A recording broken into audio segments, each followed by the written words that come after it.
Assalamualaikum warahmatullahi wabarakatuh.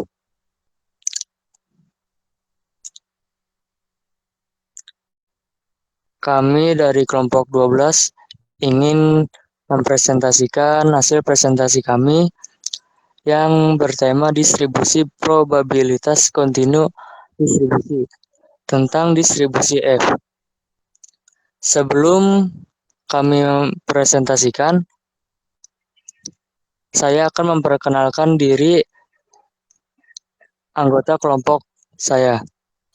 Saya sendiri Faiza Muhammad Julianto, kemudian ada Dwi Agus Haryanto, kemudian Fadil Hoiron Naufal.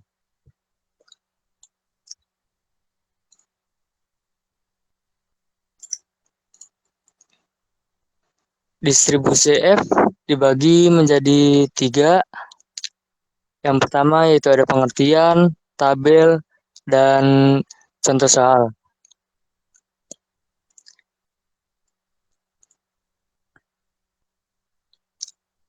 Satu, pengertian distribusi F. Distribusi F merupakan distribusi probabilitas kontinu. Distribusi F dikenal juga sebagai distribusi F Snedeker atau distribusi Fisher-Snedeker.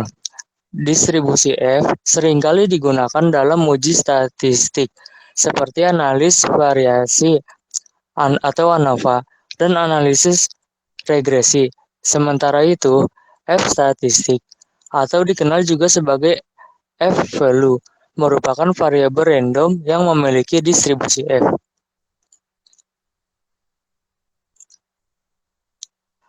Distribusi dari seluruh nilai yang mungkin dari F statistik disebut sebagai distribusi F dengan derajat bebas numerator atau pembilang V1 dan derajat bebas denominator atau penyebut V2. Kurva dari distribusi F tergantung pada derajat bebas V1 dan V2. Ketika menyatakan distribusi F, derajat bebas yang terkait dengan standar deviasi pada numerator dari F statistik selalu didefinisikan pertama kali. Dengan demikian, F 5,9 akan merujuk pada distribusi F dengan derajat bebas V sama dengan 5 dan V2 sama dengan 9. Sebaliknya, F 9,5 merujuk pada distribusi F dengan derajat bebas V1 sama dengan 9 dan V2 sama dengan 5. Perlu dicatat bahwa kurva dari F 5,9 akan berbeda dengan kurva F 9,5.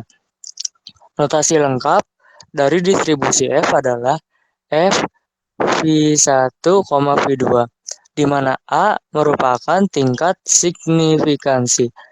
Notasi tersebut menyatakan F statistik yang memiliki probabilitas kumulatif 1 min A, sehingga F 0,05 5,7 berarti menyatakan nilai dari F statistik yang memiliki peluang kumulatif 0,95 serta derajat bebas P1 sama dengan 5 dan derajat bebas P2 sama dengan 7. Selanjutnya akan dilanjutkan dengan rekan saya. Distribusi F. Teorema. Misalkan U dan V dua peubah acak bebas masing-masing berdistribusi Q kuadrat dengan derajat kebebasan V1 dan V2. Maka distribusi peubah acak F sama dengan U per V1 V per V2 diberikan oleh A dalam kurung F. R dalam kurung kuartal V1 plus V2 per 2 kurung 1 per V2 pangkat V2 per 2 F1 per 2 pangkat V1 min 2 per R 1 per 2 R V2 per 2 per 1 plus V1 F per 2 pangkat setengah V1 V2 sama dengan 0, lebih kecil dari F lebih kecil dari tak terhingga F lainnya. Ini dikenal dengan nama distribusi F dengan derajat kebebasan V1 dan V2. Kurva distribusi F tidak hanya tergantung pada kedua parameter V1 dan V2, tapi juga pada urutan keduanya ditulis. Dua bilangan itu ditentukan, maka kurvanya menjadi tertentu. Di bawah ini adalah kurva khas distribusi F. Berikut gambar 1. Bawah ini gambar kurva nilai tabel distribusi F. Seperti ini ya. Lambang F alpha nilai F tertentu berubah acak F, sehingga di sebelah kanannya terdapat luas sebesar A. Ini digambarkan dengan daerah yang dihitami pada gambar 2. Pada tabel memberikan nilai F alpha hanya untuk alpha sama dengan 0,05 dan alpha sama dengan 0,1 untuk berbagai pasangan derajat kebebasan V1 dan V2. Jadi nilai F untuk derajat kebebasan 6 dan 10, sehingga luas daerah sebelah kanannya 0,05 adalah F 0,05 sama dengan 3,22. Tulislah F alpha dalam V1 V2. Dapat dengan derajat kebebasan V1 dan V2, maka F1 min alpha kurung buka V1 V2 kurung tutup sama dengan 1 per F alpha kurung buka V2, V1. Bila S1 kuadrat dan S2 kuadrat variansi sampel acak N1 dan N2 yang diambil dari dua populasi normal, masing-masing dengan variasi A1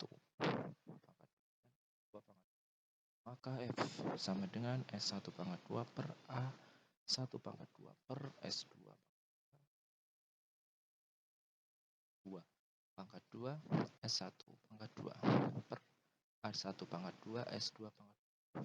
Berdistribusi F dengan derajat kebebasan V1 sama dengan N1 min 1 dan V2 sama dengan N2 min 1. Per 2. Tabel F.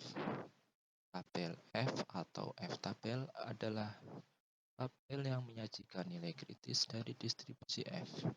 F-tabel dapat digunakan sebagai tabel uji F, di mana F statistik yang diperoleh dari uji F dibandingkan dengan nilai kritis yang ada di tabel uji F.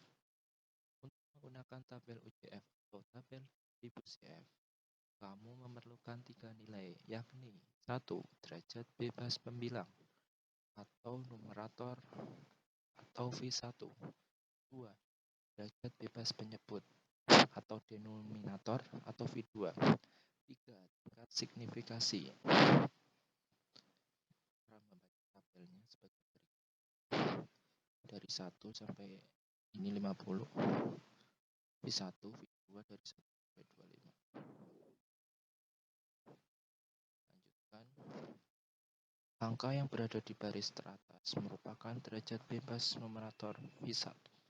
Sedangkan angka-angka yang berada di kolom pertama merupakan derajat denominator V2. Misalkan ingin dicari nilai tabel distribusi F untuk F 0,05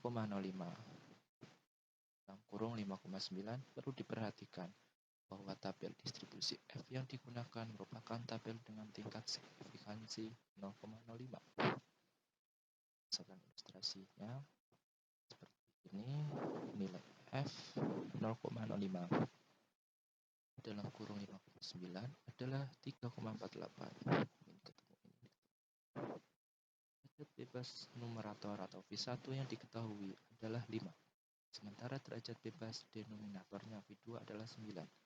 Maka pada baris pertama tabel distribusi F yang menunjukkan V1, carilah angka 5 dan tarik garis ke bawah. Kemudian pada kolom pertama tabel distribusi F yang menunjukkan V2, carilah 9 dan tarik garis ke kanan sampai bertemu dengan perpotongan dari langkah sebelumnya. Ini hasilnya. Untuk soal. Sebagai contoh, akan dilakukan analisis regresi linier berganda menggunakan lama waktu belajar dan skor IQ sebesar variabel independen serta nilai ujian sebagai variabel independen. Ketika melakukan analisis regresi, diperoleh output sebagai berikut. Source SSDF-MSF regression ini residual nilai total SSDF. Berdasarkan output tabel di atas diperoleh nilai F hitung atau F value sebesar 5,09. Hipotesis 0 atau H0 dari uji F yang dilakukan adalah model tidak signifikan, sedangkan hipotesis alternatifnya atau H1 adalah model signifikan. Misalkan tingkat signifikansi yang digunakan sebesar 5% atau 0,05. Penyesuaiannya dengan menggunakan tabel distribusi F dengan tingkat signifikansi 0,05. Derajat bebas numerator 2 atau DF untuk regression dan derajat bebas denominator 9 atau DF untuk residual. Diperoleh nilai kritis F atau nilai F tabel sebesar 4,26.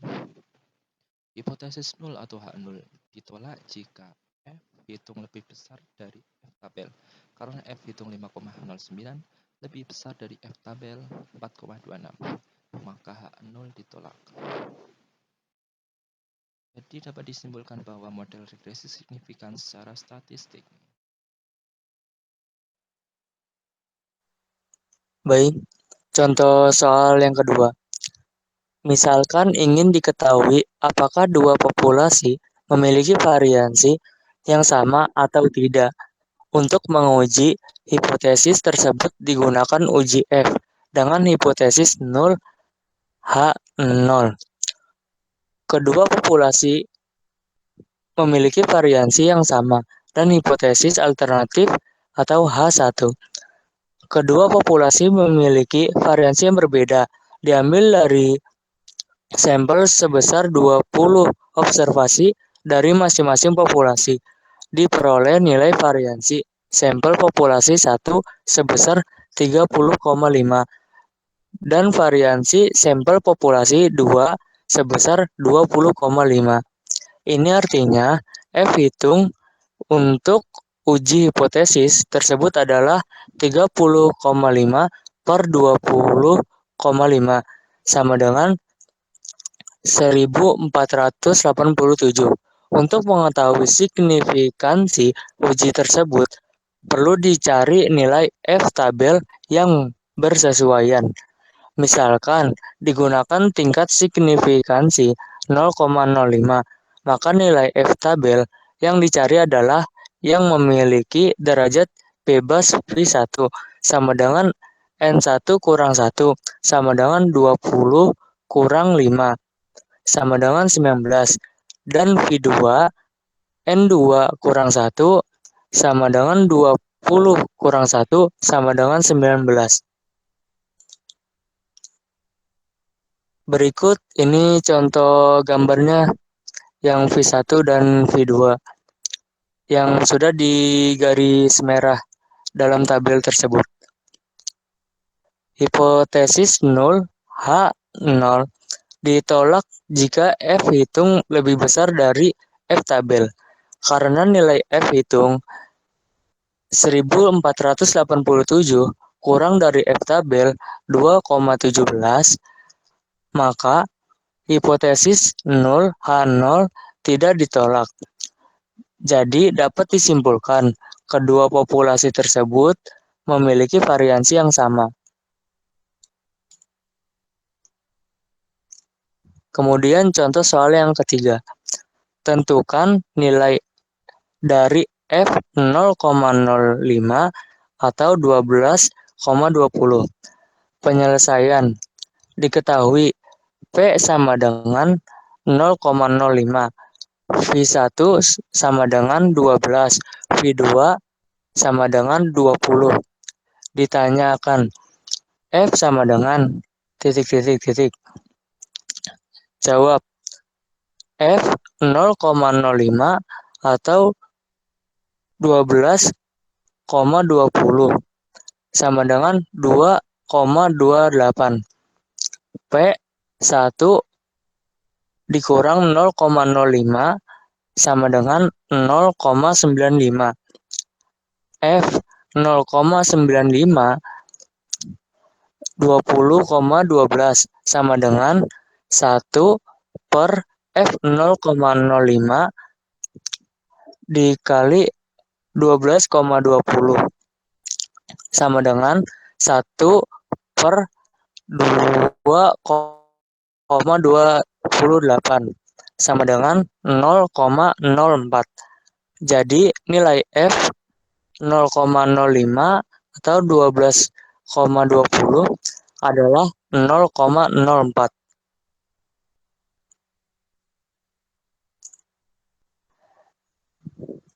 Ya, itu saja yang dapat kami sampaikan. Kurang lebihnya mohon maaf apabila ada kata-kata yang salah atau penjelasan yang kurang berkenan. Mohon dimaafkan yang sebesar-besarnya.